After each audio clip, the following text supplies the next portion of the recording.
भारतीय फौजियों को जब पूछा गया कि आपने इतनी बड़ी ताकत के साथ कैसे चुंडा नहीं फतह कर सके, तो उन्होंने कहा कि जब हम आगे बढ़ रहे होते थे तो और अगर 200 साबित कदम रहे तो 1000 के ऊपर बारी होंगे। तो इसको मैं क्या कहूँ, ये मुआवजा नहीं, करामत नहीं, तो क्या है कि हाँ, ऐसे बेशुमार शुहदा की लाशें दफन हैं कि एक इज्तिमाई कब्र में 3-3 4-4 लाशें भी हैं।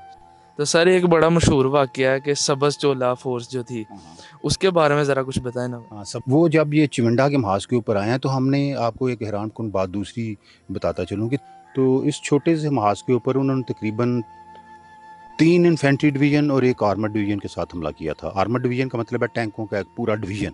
तो उसमें इतनी ज़्यादा ये ब्रूटल वार थी और उसका अंजाम ये हुआ कि 19 तारीख के बाद यहाँ भारत के तकरीबन 600 फौजियों की लाशें बिखरी हुई थी।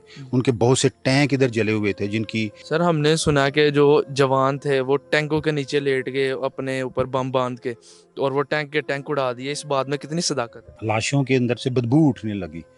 तो फिर हमने उनको आर्ज़ी तौर पर इधर ये गड़ा खोद के डिजिटल पाकिस्तान की वीडियोस देखने के लिए हमारा चैनल सब्सक्राइब कीजिए और बेल आइकॉन को प्रेस कीजिए ताकि आप हर वीडियो से बाखबर रह सकें। अस्सलाम वालेकुम नाजरीन, डिजिटल पाकिस्तान के साथ मैं हूं अब्दुल रहमान रमज़ान। नाजरीन, आज हम मौजूद है चिविंडा के रेलवे स्टेशन के ऊपर और यही वो जगह है जो 6 सितंबर 1965 को इंडियन टैंकों का कब्रिस्तान भी बना।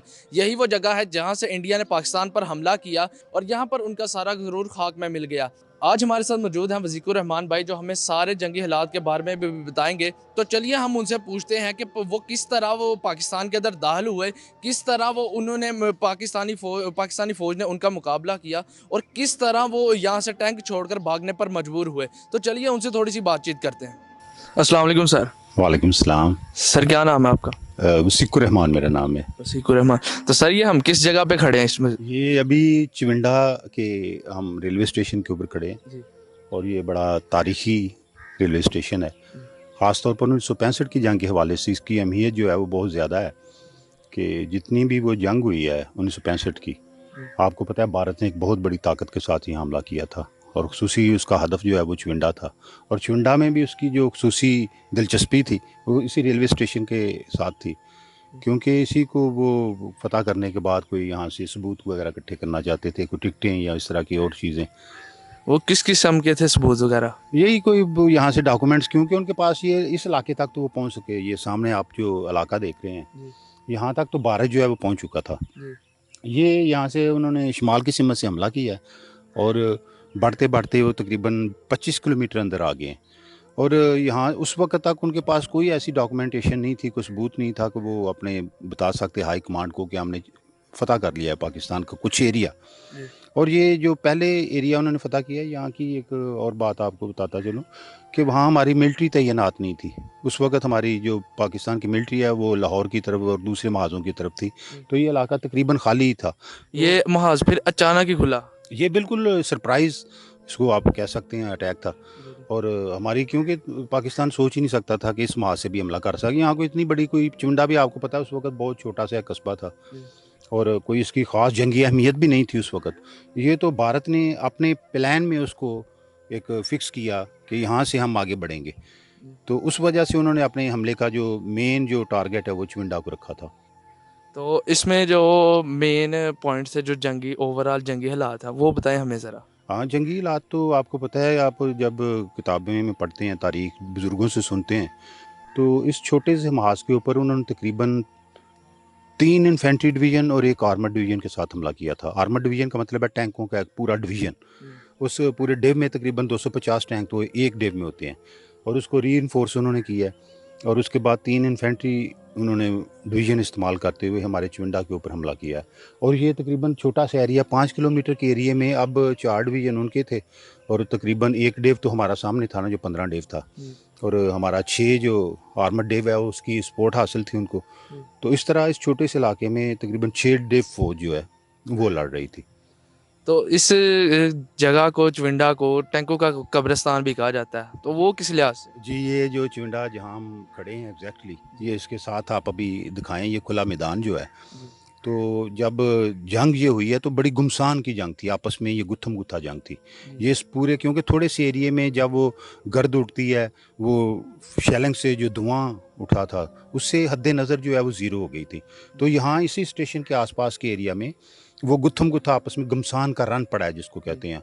तो उसमें इतनी ज़्यादा ये ब्रूटल वार थी और उसका अंजाम ये हुआ कि 19 तारीख के बाद यहाँ भारत के तकरीबन 600 फौजियों की लाशें बिखरी हुई थी। उनके बहुत से टैंक इधर जले हुए थे जिनकी जो गैर मुल्की साफ़ी उस वक़्त यहाँ चिमटा तशरीफ़ लाए, उन्होंने भी अपने मज़ामीन में उसका ज़िक्र किया है कि जैसे उन्होंने यहाँ टैंकों की वो देखी है सारी जलती हुई जो बॉडीज़ हैं, और उसको जंग के बाद हमने इसी सरज़मीन के ऊपर इकट्ठा किया था और बड़े सालों तक भी उधर पड़े रहे हैं। इसी हवाले से उनको कहा जाता है जैसे भारतीय टैंकों का कब्रिस्तान है यही वो सरज़मीन है, यही चिमटा का रेलवे स्टेशन है। तो आप बता रहे हैं कि उन्होंने टैंकों के साथ हमला किया, तो बताएं तकरीबन उनकी तादाद कितनी थी? तादाद अगर पाकिस्तान के और भारत के दोनों के टैंक मिला लिए जाएँ, जैसे रीइंफोर्स वो करते रहे हैं और हमने थोड़े से रीइंफोर्स किए, इतनी तो हमारे पास उस वक़्त ताकत ही नहीं थी। तो ये सारे टैंक जो हैं 600 टैंक की कुव्वत बनती है दोनों तरफ के डाल के। भारत ने चिमटा के ऊपर जो हमला किया था ये 250 टैंक हमला था। जी। तो इसके बाद बताएं कि जो वो छोड़ के भागे, तो पाकिस्तान के अंदर जो टैंक वगैरह हैं वो किस किस नौइयत के टैंक थे? ये उनके पास जो टैंक थे वो सेंचुरियन टैंक थे ज़्यादातर जो हैं, क्योंकि जो यहाँ हमला करने वाली यूनिटें हैं जैसे 17 पूना हार्स है, 16 कैवलरी है उनकी, 2 लांसर है उनकी, 4 फुट्स एंड हार्स है उनकी, ये सारी उनकी टैंक बटालियन से नाम है। और ये टैंक बटालियन जो है ये भी मैं आपको थोड़ा सा वाज़ेह कर दूँ कि उनकी जो फर्स्ट आर्म डिव था उसका एक था फर्स्ट आर्म ब्रिगेड, उसके आगे ये सारी यूनिट जो टैंक की यूनिट हैं 43 लारिड ब्रिगेड था एक उनके पास। तो ये सारी जो आपको मैंने ताकत बताया उनकी, ये उनके तकब्बुर का निशान था। ब्लैक एलिफेंट फोर्स कहते थे वो उसको। और ब्लैक एलिफेंट फोर्स जो है ये भारत ने अपनी तरफ से बड़ी ज़बरदस्त एक ताकत रखी हुई थी अपने पास, और अल्लाह के फजल करम से पाकिस्तान की फ़ौज ने जो दिलेरी दिखाई है, जो अल्लाह ने उनकी नुसरत की है, वो जब ये चिमंडा के महाज के ऊपर आए हैं तो हमने आपको एक हैरानकुन बात दूसरी बताता चलूँ कि 30 टैंक के साथ हमने उनका रास्ता रोका है यहाँ चिमंडा में। हमारे पास उस वक्त सिर्फ 30 टैंक थे 25 कैवलरी के पास यहाँ चिमंडा के महाज पे। और ये जो आप इर्द गिर्द की सारी सरजमीन देख रहे हैं, यहाँ हमारी सिर्फ एक तोपखाना लगा हुआ था।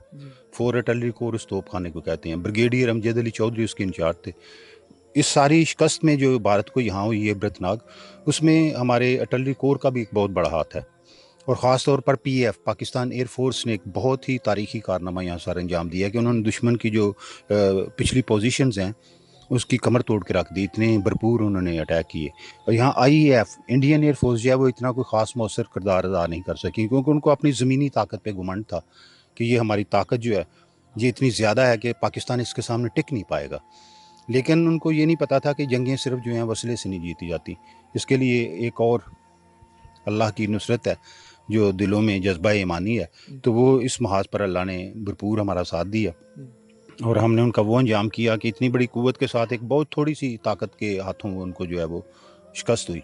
सर ये बताएं कि जो इस जंग के अंदर आम लोगों का क्या किरदार रहा? आम लोगों का किरदार जब तक तो जंग बिल्कुल ब्रूटली यहाँ एग्जीक्यूट नहीं होगी उस वक्त तक, जो जब ये फ़ौजें आ रही थी बॉर्डर की तरफ जा रही थी, यहाँ आपको पता है 30 किलोमीटर दूर है जो एरिया है बॉर्डर का, तो लोगों का सिविलियन का तो यही होता है, वेलकम करते हैं उनको, उनके खाने के लिए इंतज़ाम, उनके लिए जितना भी उनके अप्रिशिएट, उनकी मॉरल सपोर्ट जो होती है वो। तो जंग के जब ये आपस में गुत्थम गुत्ता जंग होती है तो उसमें तो आपको पता है सिविलियन का इतना किरदार नहीं होता, स्वाय अपनी फ़ौज को मुराल अप करने के वो उनको साथ देते हैं। तो जंग तो ये हमारी पाकिस्तान फ़ौज ने लड़ी है, इसमें तो कोई शक नहीं है। सर हमने सुना कि जो जवान थे वो टैंकों के नीचे लेट गए अपने ऊपर बम बांध के, और वो टैंक के टैंक उड़ा दिए, इस बात में कितनी सदाकत है? जो टैंकों की जो दास्तान है जो बयान की जाती है, ये मैं कहना चाहूँगा कि ये जो मरहला आया है जब ये गुत्थम गुत्था आपस में जंग हुई है, तो ये फ़ौज पाकिस्तान के वो दलेर जवान थे जिन्होंने अपनी जानों की परवाह ना करते हुए उनके बहुत करीब जाके उन्होंने जंग लड़ी है। तो ये बिल्कुल टैंकों के ऊपर नीचे उनके लेटने वाली बात है, क्योंकि उसको मैंने आपको बताया ना कि हद नज़र जो है वो सिफर थी, धुआं धूल ये वो सारा कुछ जो है। तो यह इसी सरजमीन में ये 1-1.5 किलोमीटर के सरजमीन में गुत्थम गुत्था वार हुई है। तो उसमें यकीनन ऐसे मराहल आए होंगे जब अपनी जान की परवाह ना करते हुए हमारी फ़ौज पाकिस्तान के जवानों ने, और चिमंडा वाले लोगों का किरदार उसमें ये था कि ये सारे लोग उस वक्त बेशुमार ऐसे नौजवान थे जो अपनी मिलिट्री के साथ शाना बशाना लड़ रहे थे, तो उन्होंने भी अपनी जानों का नजराना पेश किया है। तो ये एक बस आप समझ लें जज्बा ईमानी होता है इसमें, जब आप कहते हैं कि आदमी अपनी जान की परवाह नहीं करता, तो वो टैंक के नीचे बम बांध के लिटा लें उसको, उसकी गर्दन काट दें, उसको क्या फ़र्क पड़ता है। तो यहाँ ऐसे बेशुमार शहदा की लाशें दफन हैं कि एक इज्तिमाई कब्र में 3-3 4-4 लाशें भी हैं। वो इसलिए कि जब वो टैंक का गोला लगता है तो जिस्म फटता है, बॉडी काबिल शनाख्त नहीं रहती। तो ये आप क्या कहेंगे इस बात को? ये सारी बॉडी की तो उस वक्त अहमियत ही नहीं, मैं कहता हूँ। तो सर एक बड़ा मशहूर वाक़या है कि सबज़ चोला फोर्स जो थी, उसके बारे में ज़रा कुछ बताएं ना। हाँ, सबज चोला भी हमारे इधर एक दरबार है, शेर अली सरकार उसको कहते हैं। जी तो उस जंग के जो कमांडर थे हमारी तरफ से, ब्रिगेडियर अमजद अली चौधरी उनका नाम था। जी वो ब्रिगेडियर थे और उनकी 24 ब्रिगेड जो है वो चिवंडा के दफा कर रही थी।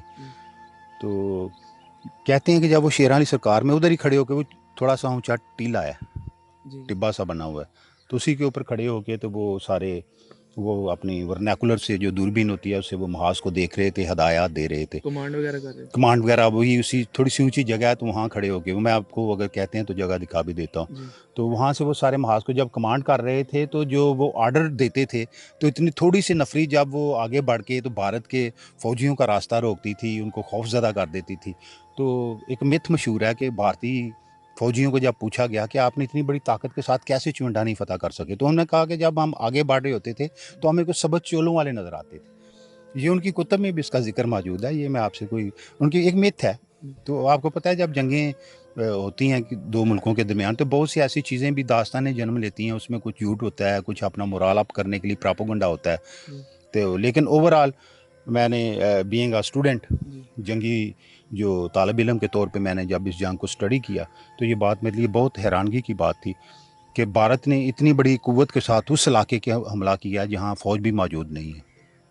और वो जब वो आगे बढ़ते आ रहे हैं तो कोई ऐसी बाहर ताकत नहीं थी कि उन्हें रोक पाती, जिसको सामने वो डट जाते तो वो कहते कि हमने भाई रोक लिया इनको। हमारे पास कोई उस वक्त ऐसी ताकत नहीं थी पाकिस्तान के पास। तो जब वो आए हैं यहाँ तो खौफ ज़दा हो गए हैं। और सूरह इनफाल की एक आयत है अल्लाह की कि अगर तुम में से 20 साबित कदम रहे तो 100 के ऊपर बारी होंगे, और अगर 200 साबित कदम रहे तो 1000 के ऊपर बारी होंगे।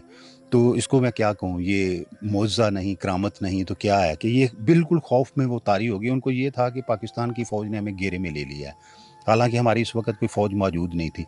इसको आप सबज चोलों वाला कह लें, अल्लाह की तरफ से नुसरत कह लें। ये बहरहाल इस चिवंडा के मैदान में एग्जीक्यूट हुई है।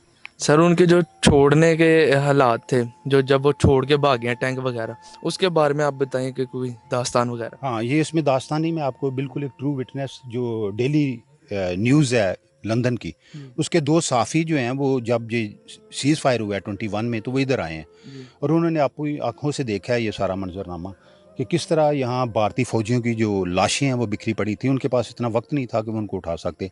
300, 400, 500, 600 फ़ौजियों की लाशें यहाँ मौजूद थी चिवंडा के ऊपर। मतलब वो छोड़ के भागे। छोड़ के भागे थे। उनके वो टैंक जलते हुए जो है उन साफ़ियों ने, गैर मुल्की साफ़ियों ने, ये मैं नहीं कह रहा जज्बाती तौर पर, उन्होंने अपनी आंखों से यहाँ जलते हुए वो टैंक देखे हैं। और उन्होंने जाके अपने तकरीबन 26 या 25 सितंबर की उन्होंने इशात में डेली जो न्यूज़ है लंदन, उन्होंने अपनी वो जाके उस नुमाइंदे ने लिखा है वो सारा आंखों देखा हाल, और उसके ऊपर तस्वीर उसने वो छापी हैं भारतीय टैंक जो इधर बिखरे पड़े थे। उसने कहा 25 टैंक तो मैंने अपनी आंखों से देखे थे जलते हुए। अच्छा। और उसके अलावा जो लाशें बिखरी हुई थी, और लाशों की ये विटनेस जो है ये हमारे चिवंडा में अभी तक लोग मौजूद हैं जिन्होंने वो बच्चों ने वो लाशें देखी हुई हैं। उस वक्त 10-11 साल के बच्चे थे। तो जंग के बाद जब वो मैदान में आए हैं तो उस वक्त तफून उठ रहा था बहुत ज़्यादा, लाशों के अंदर से बदबू उठने लगी। तो फिर हमने उनको आर्जी तौर पर इधर ये गड़ा खोद के उधर वो उनको मतलब उनको दफनाया भी पाकिस्तान है, लेकिन बाद में हमने फिर पूरे जो जंग के बाद उनकी जो डेड बॉडीज़ हैं एहतराम के साथ, जैसे जंगी कैदियों का एहतराम होता है, जंगी लाशों का एक प्रोटोकॉल होता है, तो हमने फिर भारत को वापस किए हैं। यहाँ से उन्होंने लाशें अपनी ले गई हैं। टैंक हमने रख लिए इधर इस कब्रिस्तान में बड़ी देर पड़े रहे हैं। उसके बाद हमने वार ट्राफिस के तौर पर उनको पाकिस्तान के मुख्तलिफ बटालियन जिन्होंने इस जंग में हिस्सा लिया था वहाँ कुछ मुख्तलिफ मुकामात के ऊपर हमने उनको भेजा है। तो सर जो इधर चिविंडा के अंदर आप बता रहे हैं कि माशाल्लाह इतनी बड़ी टैंकों की जंग हुई, तो इसके एक यादगार भी बनाई गई थी चिविंडा के अंदर या नहीं? जी बिल्कुल, उस वक्त तो नहीं थी, लेकिन बाद में हमारे इधर यादगार जो आप देखते हैं चौक शहीदा में वो मौजूद है। उस वक्त सिर्फ एक यादगार बनाई गई थी। यहाँ एक ऊंचा सा टीला था जहाँ भारत का एक ओपी ऑब्जर्वेशनल पोस्ट पे मौजूद था। शायद वो मेजर रैंक का कोई आदमी होता है जो बम्बारमेंट में गाइडलाइन देता है अगली फौज को। तो वो इधर छुपा हुआ था चिवंडा के में, और जब वो पकड़ा गया है तो मिलिट्री ने, लोगों ने उसको जो है वो इधर ही जहन्नम वासल कर दिया। तो उसकी उस ऊंचे टीले के ऊपर ना मैं अपनी ज़िंदगी में देखा है एक यादगार सी बनी होती थी, एक चबूतरा सा बना होता था। और सारे लोग उधर जो आगबा जूतियाँ वगैरह उसको जैसे नफरत का इजहार होता है वो करते रहे हैं। मैंने अपनी ज़िंदगी में वो देखा है, वो सारा उधर बना हुआ यादगार, ये वहाद हमारे यादगार थी। इसके अलावा ये अभी बाद में फिर गवर्नमेंट ने चौक शोहदा में एक यादगार कायम की है। तो क्या अभी भी इस जगह पे कुछ निशानात मिलते हैं और ऐसा यादगार? जी, ये चिविंडा वाहद स्टेशन ऐसी जगह है जहाँ उनकी वो जो शेलिंग हुई थी भरपूर, उसके कुछ निशानात अभी वक़्त के उनको मिटा नहीं सका, तो वो मौजूद है। मैं आपको दिखाता हूँ वो। रेलवे कैरेज एक पड़ा हुआ है, उसके ऊपर वो निशानात मौजूद हैं। बाकी इस इमारत के ऊपर भी पूरे निशानात मौजूद थे, लेकिन वो ज़ाहिर है बाद में रेनोवेट किया है पूरी इमारत को, तो उस वजह से वो मिट गए हैं, लेकिन रेलवे कैरेज के ऊपर निशानात मौजूद हैं शेलिंग के।